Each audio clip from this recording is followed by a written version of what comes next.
ਹੋ ਦਿਨ ਦੇਖੇ ਜਿੰਨੇ ਪਿੰਡ ਦੀ ਮੰਡੀਰ ਨੇ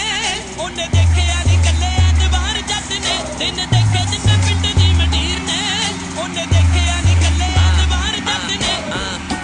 ਬੋਲਣ ਵਾਲਾ ਕੰਮ ਵਾਲਾ ਸੌਖਾ ਜੋ ਅਸੀਂ ਕਰਦੇ ਕੰਮ ਔਖਾ ਹਿੰਮਤ ਨਾ ਕੀਤਾ ਨਾ ਮਿਲ